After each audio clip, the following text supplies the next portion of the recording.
Il a voulu créer en lui-même, avec les deux, un seul homme nouveau, en un seul corps par la croix, en détruisant par l'inimitié. Éphésiens 2, 15, 16. Et voici ce témoignage, c'est que Dieu nous a donné la vie éternelle et que cette vie est dans son Fils. 1 Jean 5, 11. Il est la tête du corps de l'Église, Colossiens 1, 18. La vie du corps est une expérience et non seulement un enseignement. C'est dans l'Église que nous faisons l'expérience de la vie, celle qui procède de la tête. C'est en lui, Christ, qui est concentrée la vie. Il est le contenant de la vie, en qui est l'unité et l'harmonie. Le croyant qui vit selon la chair n'a pas conscience du corps, mais le croyant consacré au Seigneur, en qui Christ occupe la place centrale, devient conscient du corps, et cette conscience ne procède pas de son intelligence, mais du témoignage que rend la vie de la tête dans son esprit. Ainsi comme dans le corps humain, aucun membre ne fonctionne de façon indépendante, mais tout est commandé et contrôlé depuis notre tête. Ainsi en est-il de l'Église qui est son corps. La révélation de la croix et son œuvre subjective amenèrent donc un profond changement. Ce fut peu de temps après que la pensée de Dieu concernant les saintes convocations nous fut donnée et que de tels rassemblements purent avoir lieu en Europe. Nous fûmes profondément exercés particulièrement dans le domaine de la foi et de la prière, en raison de l'ampleur que prirent ces rassemblements et de leur implication. Mais c'est ainsi que nous fûmes introduits dans les réalités de la nature corporative de l'Église. Il n'y avait rien d'indépendant, tout était apporté dans la prière ensemble chaque soir, alors que nous tenions comme un seul homme sous l'autorité du Saint-Esprit.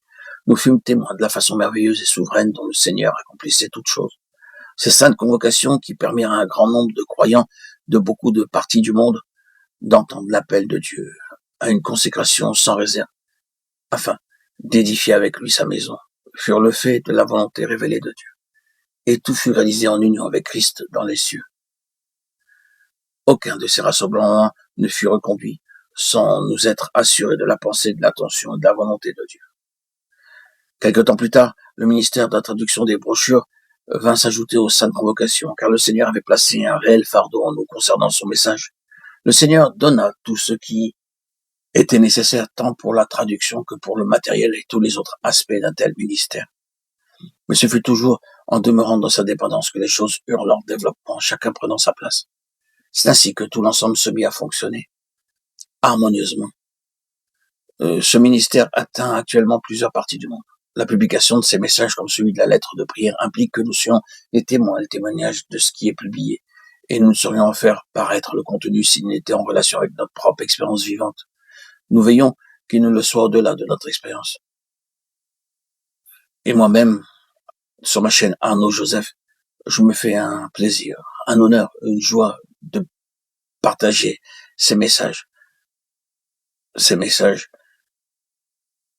merveilleux qui m'ont, pour ma part, transformé de l'intérieur. J'ai appris par ces messages à vivre et à marcher selon l'esprit et non selon la lettre.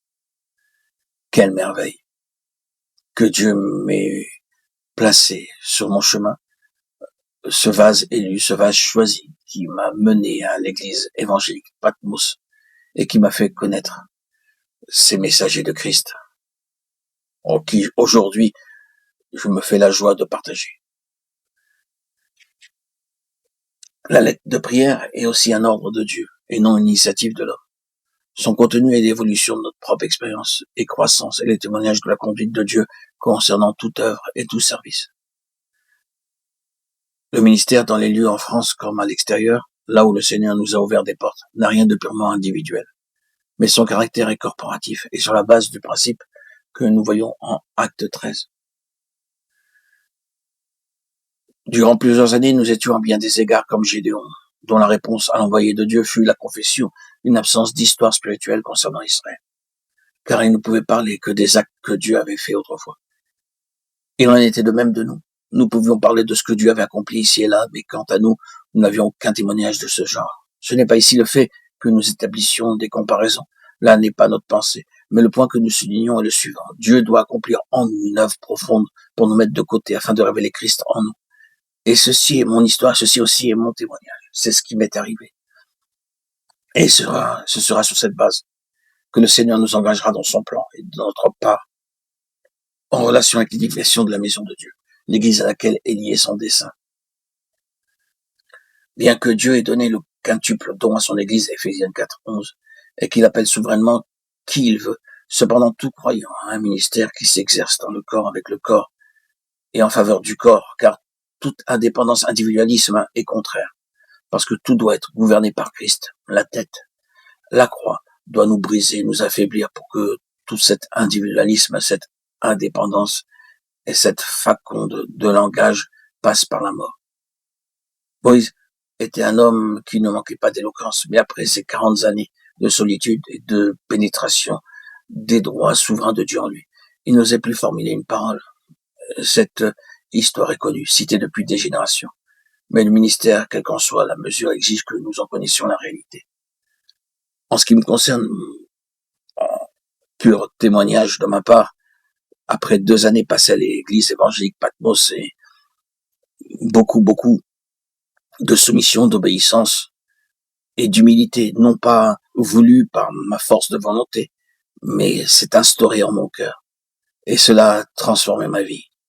Les écrits, lus, relus, à l'heure d'aujourd'hui, je suis à plus de 40 000 publications.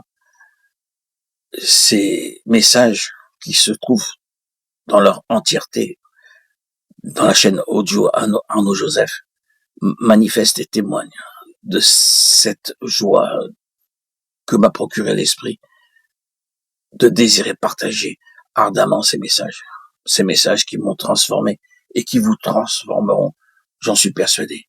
L'écoute, la simple écoute suffit pour conditionner votre esprit, le transformer, sans faire aucun effort. Mais l'esprit fera le travail pour vous, car il réalisera vos vœux les plus chers. Si cela est, bien sûr, en ce qui concerne le chemin à suivre en Christ, cette révolution, cette transformation, transfiguration aura lieu de manière inattendue, progressive et lente. C'est ce qui s'est passé pour moi. Ce fut un bouleversement aussi puissant et intégral que fut mon baptême pour moi le 26 septembre 2019.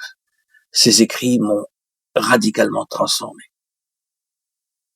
et me permettent à l'heure d'aujourd'hui de vivre une croissance, un épanouissement, une plénitude sans pareil.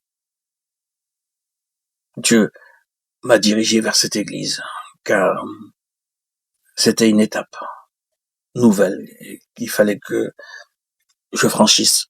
Pendant 5 ans, j'étais avec les disciples de Jésus-Christ, l'église de Haïti. La plupart sont à Montréal, une partie ici, en France. C'est là-bas que j'ai pu avoir la joie d'être baptisé. Je remercie le Seigneur de les avoir fait connaître, mais il fallait que je passe par de nouvelles étapes. J'ai passé de bons moments, surtout la communion fraternelle était hors norme, tellement puissante et belle. Mais il me fallait connaître Christ et marcher comme Christ le désirait, c'est-à-dire par l'esprit, et non par marcher par la lettre, par le légalisme. Ceci, fais pas cela. Tu appartiens à telle église, tu dois obéir à tel message. Grâce à l'église évangélique de Patmos, je reconnais que cette vie, pour moi, est une vie authentique, une vie de relation, de dialogue, de cœur à cœur avec Christ. Et cela, je ne le connaissais pas. J'ai beau remercier l'église de Haïti, les disciples de Jésus-Christ, mais ils ne m'ont pas apporté cette force et cette puissance de l'esprit qui témoigne et qui agit en moi quotidiennement. Je vis par l'esprit, je mange par l'esprit, je dors par l'esprit, je suis l'esprit, et c'est une joie immense qu'être en permanence dans cette plénitude de l'esprit. Je rends grâce à Dieu de m'avoir conduit dans cette nouvelle église évangélique Patmos, qui m'a permis de voir et de vivre et d'avoir une vision différente de ce que j'avais auparavant. Gloire à Dieu. Gloire à Dieu.